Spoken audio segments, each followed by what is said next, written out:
ایک کالر ہے، ہاں آپ بھی بتا دیں. وہ تو اس لیے بھی کرتے ہیں کہ شاید بچیوں کے رشتوں کا مسئلہ ہے، اس کی وجہ سے لوگ کہتے ہیں کہ بھئی بہت ہی دیندار ہے، اس معاملے میں تو نہیں چل سکتی، تو اس لیے والدین نے مشورہ دیا. والدین بھی دیندار نظر آتے ہیں، ایسے بے دینی نظر آتے ہیں. اچھا جی جی جی گزارش یہ ہے کہ ادھر سے تو ہم کہتے ہیں کہ جو خواتین ہیں ان کو حقوق دینے چاہیے، ان کو آزادی دینی چاہیے، ان کی رائے کا احترام کرنا چاہیے.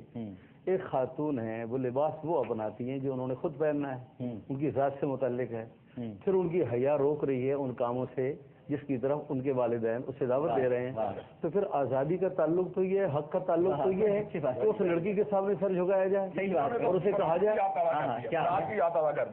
یہی ہو رہا ہے کہ وہ کہتے ہیں ہم سب کو رائٹس دیتے ہیں، لیکن جب مسلمانوں نقاب پہننے کی کوشش کرتی ہے فرانس کے اندر تو کہتے ہیں ہمیں تمہیں یہ رائٹ نہیں دینا. تو پھر یہ بات عامر بھائی کہنا پڑتی ہے شراب ہے، یہ دھوکہ، یہ مغربی افکار، آزادی کے نام پہ عورت کا ہے شکار. اور یہ جو آپ نے فرمایا نا کہ مان لے ان کی بات، تو حدیث شریف میں آتا ہے کہ لا طاعۃ لمخلوق فی معصیۃ. بالکل صحیح. ہم آڈینس کی طرف چلتے ہیں، ان سے کچھ سوالات کرتے ہیں. جی ہاں جناب پوچھیے.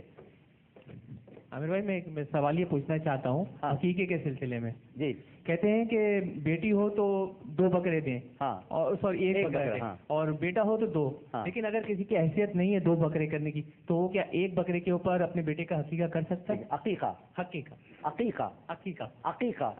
عین. جی جی مائک دیجیے گا، فرمائیے.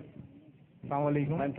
عامر بھائی میں سوال یہ کرنا چاہ رہا ہوں کہ سب سے پہلے اسلام کے اندر نا جہاد کا کیا حکم دیا گیا ہے، یہ میں علماء کرام سے پوچھنا چاہتا ہوں. ٹھیک ہے. اور دوسرا میرا یہ سوال ہے کہ مثال کے طور پہ جیسے ایک فیملی ہے، اس میں کچھ جھگڑے ہوتے ہیں، مسئلے مسائل درپیش آ جاتے ہیں. ہوتا یہ ہے فرض کیجیے کہ ہسبینڈ باہر گئے ہوئے ہیں، سڈنلی وہ انٹر ہوتے ہیں گھر میں اور کسی کے کہنے پر مثال کے طور پہ وہ ڈائریکٹلی ڈیورس دے دیتے ہیں، تو کیا وہ اس صورت میں جائز ہوگی؟ بالکل ٹھیک ہے. آپ کچھ پوچھنا چاہتے ہیں؟ جی عامر بھائی میں یہ کہنا چاہتا ہوں کہ ماشاءاللہ علماء کرام بیٹھے ہوئے ہیں، جیسا کہ سوال یہ تھا کہ قرآن مجید کو چھویا جا سکتا ہے نا جی، وہ کہہ رہے تھے ہدیہ بھی دیا جا سکتا ہے.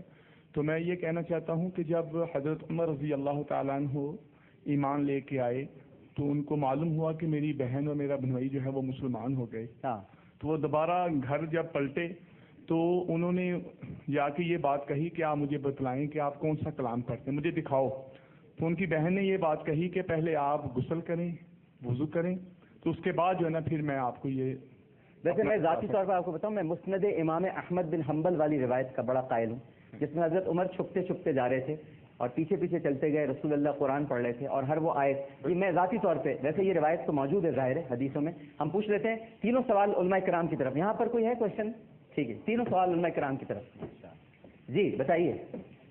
عقیقہ مفتی صاحب عقیقہ عین کے ساتھ ہے. جی بھائی حقیقہ کہہ رہے تھے یا شاید ادائیگی میں تھوڑا کمی ہو تو آپ نے اس کی اصلاح فرما دی. اللہ تعالیٰ آپ کو اس کی جزا خیر عطا فرمائے. عقیقہ کا جو عمل ہے یہ مسنون عمل ہے اور اس کو سنت کے مطابق ہونا چاہیے.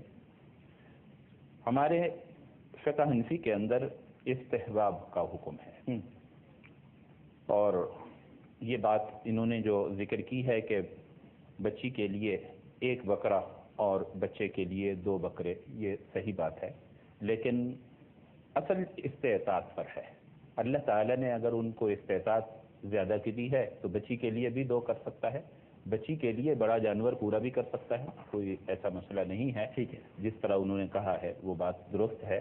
اور بچے کے پیدا ہونے کے بعد 7 دن اور زیادہ سے زیادہ جو اقوال منقول ہیں وہ 21 دن کے ہیں، 7، 14 اور 21 دن تک کا بچے کا نام بھی رکھ لیا جائے اور عقیقہ بھی مسنون طریقے پر طاق کی رعایت کرتے ہوئے کر لیا جائے.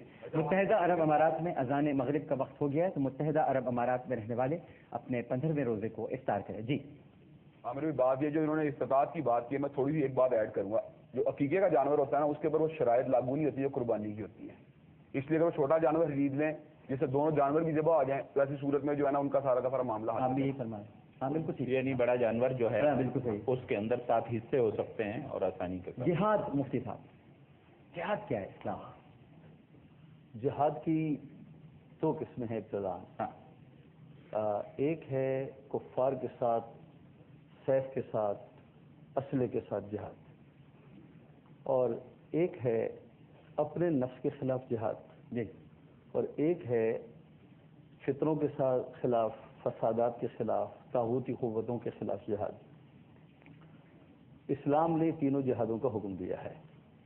کفار کے ساتھ بھی جہاد کا حکم دیا ہے، اگرچہ اس کے ساتھ اس کے لیے کچھ شرائط ہیں کہ جذبہ جہاد تو ہر مسلمان میں ہونا چاہیے، اور اگر جہاد کی طاقت ہے، بعض صورتوں میں جہاد فرض ہو جاتا ہے تو ہر مسلمان کو چاہیے کہ وہ جہاد میں شامل ہو، ورنہ بالعموم کفار کے خلاف جہاد فرض عین نہیں ہے۔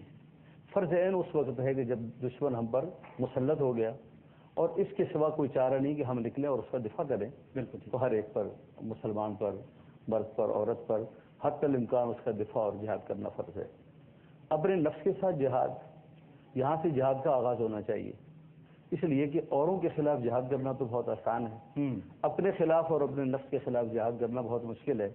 صحابہ کرام رحم و رضوان نے دونوں جہاد کیے، کفار سے بھی جہاد کیا، تلوار ہاتھ میں بھی اٹھائی، اور اپنے نفس کے خلاف بھی جہاد کیا، بالکل صحیح۔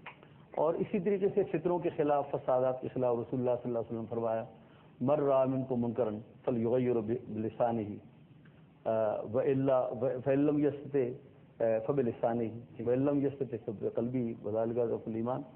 تو فرمایا کہ تم میں سے جب کوئی برائی کی بات دیکھے تو اسے چاہیے کہ اسے ہاتھ سے روکے، اور اگر اس کی طاقت نہ ہو تو زبان سے روکے، بالکل، اور اگر اس کی طاقت نہ ہو تو پھر اسے کم سے کم دل سے برا جانے، بالکل، اور یہ ایمان کا ادنا ہے۔ ہمارے دو اس میں نقطے صرف ایڈ کرنا چاہوں گا، جو مفتی صاحب نے باتیں کی ہیں ماشاءاللہ بڑی خوبصورت کہی ہیں، لیکن جو ہاتھ سے روکنے والی بات ہے وہ وہاں پہ ہوتی ہے جہاں پہ انسان جن مختار ہو کسی بات، اس کی بھی شرائط، اس کی بھی شرائط۔ میں دوسروں کے اوپر، اپنے ہمسائے کے اوپر اپنے ہاتھ سے اپنا جہاد امپوز نہیں کر سکتا۔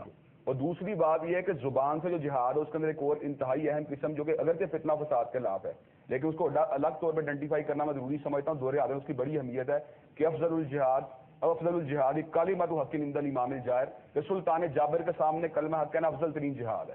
تو سلطان جابر جس کا ملک پہ ایسی کوئی چیزیں مسلط کر رہا ہو جو خلاف دین ہو، خلاف شریعت ہو، تو ان کے خلاف آواز حق جو بلند کرنا میں سمجھتا ہوں وہ جہاد جو انتہائی ضروری ہے، اور تمام اکابرین امت نے ائمہ دین جہاد کی رغبت بھی دلائی ہے اور کیا بھی ہے۔ گھریلو بندہ باہر سے آیا، ایک شخص آیا، اس نے آگے طلاق دے دی، گھریلو جھگڑے ہو رہے ہیں اور وہ باہر سے شخص آتا ہے اور وہ جھگڑے سے معلوم نہیں اور طلاق دے دیتا ہے، یعنی گھر میں داخل ہوا، جی ہاں، اور اس کی گھر والی موجود ہے، جی ہاں، وہاں آ کر کوئی بات اس نے یہی پوچھنا چاہتے نا جی، کوئی بات اس نے دیکھی یا سنی غلط فہمی کی بنیاد اور اس نے آ کر اپنی بیوی کو طلاق دے دی۔ آپ صلی اللہ علیہ وسلم کی جو حدیث ہے طلاق کے متعلق، جی، ثلاث جدہن جد وہزلہن جد، اس کے بارے میں فرمایا کہ یہ تین چیزیں ایسی ہیں کہ یہ ہر حالت میں واقع ہو جاتی ہیں۔ یہ یوں سمجھیں چھوٹتی ہوئی گولی یا چھوٹتا ہوا تیر ہے، یہ واقع ہو کر رہتی ہے، چاہے اس نے مذاق میں بات کی ہو، سوچ سمجھ کے بات کی ہو یا نہ کی ہو۔ لفظ طلاق ایسی چیز ہے جب وہ زبان سے کہے گا اور استعمال کر رہا ہے وہ واقع ہو کر رہے گا، تو لہذا اس کی بیوی پر طلاق واقع ہو جائے گی۔ اچھا ٹھیک، بالکل صحیح۔ اس کے اندر لفظ طلاق کے ساتھ ارادے کا داخل ہونا کوئی ضروری نہیں ہے، اور بیوی وہاں موجود ہو تب بھی ٹھیک ہے، نہ ہو تب بھی کوئی حرج نہیں ہے۔ بعض مرتبہ ایسا ہوتا ہے وہ کہتے ہیں جی بیوی تو موجود نہیں تھی، اس نے سنا نہیں، یا یہ کہ اور کوئی نہ کوئی مسائل پیش آتے ہیں، لیکن طلاق دینے والا اگر یہ کہتا ہے کہ میں نے الفاظ زبان سے طلاق کے استعمال کر لیے ہیں اپنی بیوی کے لیے، تو طلاق واقع ہو جاتی ہے۔ لیکن ہمیں بس دینی نہیں چاہیے، ہاں دینی نہیں چاہیے، یہ بات زیادتی یہ بہت زیادتی کی آپ سے ایک بات میں اور عرض کرنا چاہ رہا تھا، یہ بات بہت مناسب انداز میں ہے، ابتسام صاحب نے جو کہی ہے، ابھی مفتی صاحب بھی فرما رہے تھے جہاد کے متعلق۔ ہمارے پاس جو اس وقت سوالات ہمارے بہن بھائی کر رہے ہیں، میں ان سے درخواست کروں گا کہ وہ معاشرتی مسائل ہم سے پوچھیں اور ہم ان کے جواب دیں مختصر انداز میں، تاکہ ان کو بھی فائدہ ہو اور دوسرے لوگوں کو بھی فائدہ ہو۔ بالکل صحیح۔ اس قسم کے مسائل میں سمجھتا ہوں نجی طور پر باقاعدہ بیٹھ کے سمجھنے کے، بالکل صحیح بات۔ جہاد کا مسئلہ ہے، ارکان اسلام میں سے ایک رکن ہے، اس کو ٹی وی پر ہم کتنی دیر سمجھا پائیں؟ میرا خیال سے پھر سوال کرنے والے کا ارادہ کیا ہے، وہ کرنا چاہتا ہے یا ہمیں امتحان لینا چاہتا ہے، چیز کا بہت خیال رکھا جائے۔ سب سے مضمون جو ہے نا طلاق دینا اتنی چھوٹی سی بات ہے، یہ بہت بڑی زیادتی ہے۔